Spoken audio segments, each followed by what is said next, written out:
Thank you so much for joining me today, guys. It's a pleasure to have the opportunity to chat with you. Really looking forward to getting a little bit more information about your perspectives on the shift and changing landscape of financial advice in Canada. As a former financial advisor myself and somebody who spent over 17 years in the finance industry, I can tell you from a first person perspective, I've seen a dramatic amount of change in how the industry is dealing with the demands from consumers and how that consumer demand is changing over time, whether that be from the perspective of financial products or financial planning or the integration of technology, the level of service that people are requiring, and the level of empathy that's being shown to consumer demands. And so I'm really excited to get the opportunity to speak with both of you today and learn a little bit more about how you feel the changing landscape is taking place and what advisors can be doing to prepare for that and not just survive through it, but thrive through it. And so, what I'd love to do is start off first with a quick introduction from each of you. Just let the people that are listening know a little bit about who you are, why you're here talking about this, and why they should listen to you on this topic. So, Jim, why don't we start with you? Tell us a little bit about yourself and Lionscraft. Yeah, so I started Lions Craft just under a year ago, and the whole purpose of it was to fill a gap and a need out there, which is with the evolution of the AI consumer era. We, for the most part, as an industry, still tend to go back to our pre-AI, what I call Generation One era of advice, which is more transactional. And as I grew up 28 years in the business, the product is first, and it's all about filling the need of the gap in the goal and the plan. And so it's product and sales driven advice. Right. Yeah, that's definitely something that is taking place and is very challenging both for advisors and consumers to deal with that and to move on to a method in which consumers are really satisfied with what they're receiving. Johnny, you've got plenty of years of experience in this industry. Not that I'm calling you old, just experienced. Okay. Tell us a little bit about yourself and what you've done through your career and what you're seeing in the world today. Absolutely, Warren. So really, really happy to be here. Well, I've started 27 years at Sun Life Financial, always in distribution channel from a head office perspective, uh, doing what I love to do, which was support advisors. And the last 10 years at Sun Life was the director of sales tools. So really, the whole suite of tools that advisors had, from their CRM, Salesforce, to Naviplan at that time.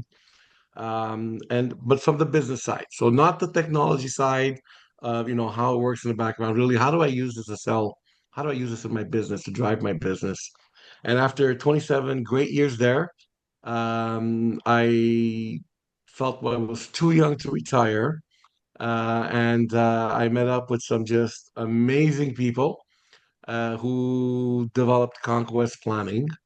I think quite a few people have heard of Conquest Planning right now, and I joined for about 3.5 years as VP Customer Success. So as soon as we go to market, make sure that my team worked with the execution and driving Conquest Planning in these companies, and really aligning with their revenue model and their growth and retention. So making sure that it was not just about licenses. It was really about, hey, this is about going win-win-win across the board here. And Continuing that conversation about shifts, and I'll throw it back to Jim. Since Jim, you're plugging this gap that Johnny mentioned in the way that advisors are working with the way consumers are changing their expectations around the way they receive advice.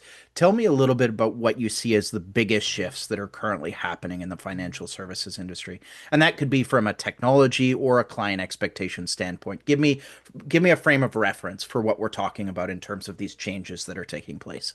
I think if you look at the last 4 to 5 years with AI coming along and just exploding the what's possible, you start to see a real investment in the last 4 to 5 years, given pandemic, given AI, in a newer and smart tech stack that firms are investing into. Win-win-win across the board here. And when I joined Conquest Planning, we had exactly zero clients.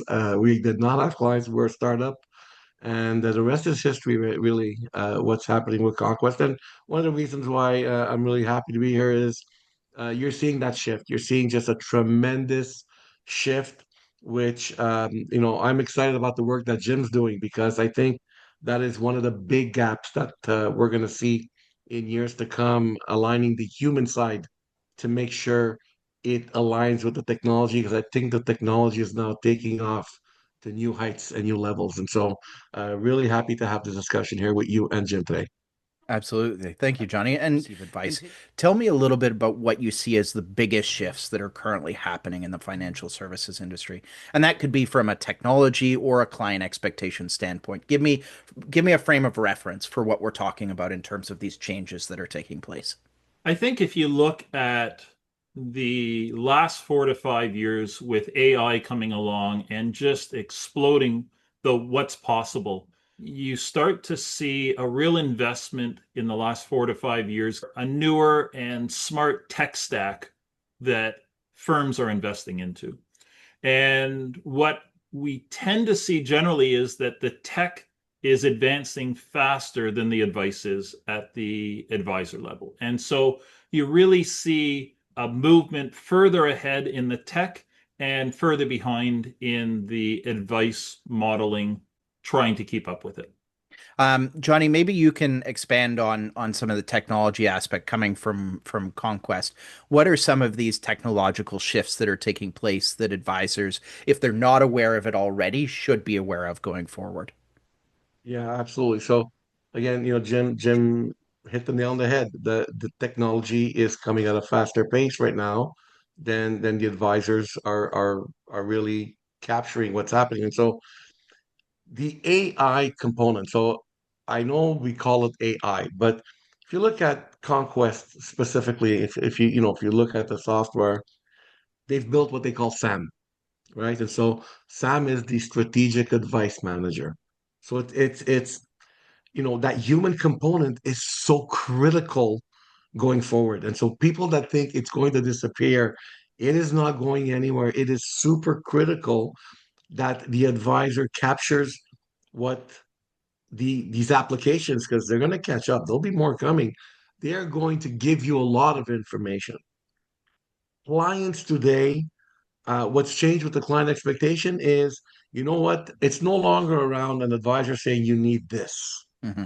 It's it's now what we're seeing is the client is saying, how are you going to help me get where I need to go?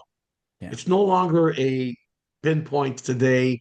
You need life insurance. You need mutual. No, it's how are you going to help me get where we need to go, me and my family? And so the technology is there. The technology is there, but the technology is not going to deliver to the client. Yeah. I think robo advice, we know where it's at. This is not robo advice. This is I'm helping my client. I need to decipher everything and I need to present to my client. And so the big shift is, yeah, the technology is there. The technology is there. So now how do we get everybody to use it to not do what they were doing, right? Hmm. If you're going to take these powerful tools that are coming out or they're already, and you're going to say, well, I used to do this, I got to do this. No, stop, don't. Take a step back. Let's figure out what does your client want from you, not today, but for the next 5, 10 years. So they're going to achieve what they want. Yeah. And continuing on that, the with advisors having to change the way that they're delivering this. Jim, what would you say are the most significant risks that these financial advisors are facing if they continue to use these outdated and product push, sales focused methodologies for driving advice to the consumer? What are the risks that they're facing? You're going to have a decline in client trust. Hmm. You're going to have a decline in the engagement level. You're going to be less relevant. As Johnny was saying, the relevance starts to decay and then growth starts to stall. For years, I spoke in a previous environment where I was strategic thought leader, and we talked about the movement from DB to DC pensions and how in the corporate world that opened up a huge need and opportunity for the advice. And back then it was filled with certainty through guarantees. Hmm. And the new era, AI consumer era, it's more than that now. The new version of DB plan equivalent confidence, as kind of Johnny was alluding to, is the advisor walks with the client and the client feels we got this. When the client says we're comfortable, we've got this, the advisor is walking hand by hand collaboratively with the client, then the advisor is able to show the client and prove to the client you have an opportunity to do what you're looking at doing.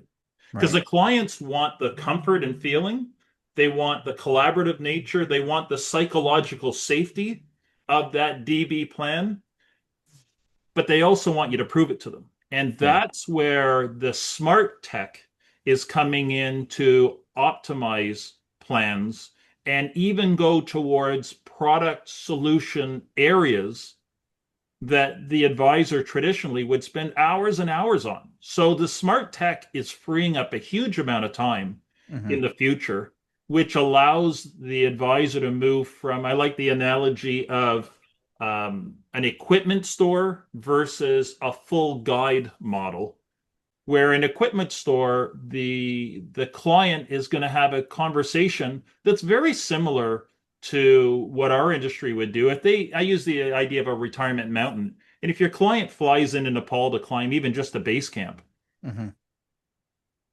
they go into the equipment store and they're going to ask all the questions around what decisions have you made in the past, what have you brought with you, and what do you need to get to your goal. And then they hand the equipment to the client. The client puts it on their back, puts it on their hands, and away they go. And that was kind of review meetings, right? You kind of meet, what do you need? Great, and away you go. And let's meet the next year to see how that went for you. I think the smart tech is starting to change the dynamic to a collaborative, on the fly conversation set, which is exactly what would be the equivalent of hiring a guide. The guide does all of that same work around the right equipment, but now the guide walks with the client and has a continuous conversation with the client, understanding the retirement mountain ahead because they've been at it with other clients in the past, but really looking at and the behavioral nature of how the client's reacting along the way. And so that is a big shift of what the tech is allowing, but it's also a shift that the advice needs to keep up with. Yeah. So it sounds like there's significant change in client expectations. Those clients that or those advisors that don't take on this change and move forward with it are going to see a stalling growth, and essentially a decline in their business. At the same time, we all know that financial advisors and the financial industry in general is seeing significant fee compression. Consumers are expecting more for less, which is putting a lot of pressure on advisors to become more and more efficient. So this technology is not only an expectation from the consumer and from the client, but it's also a requirement in order for them to stay efficient in a changing world.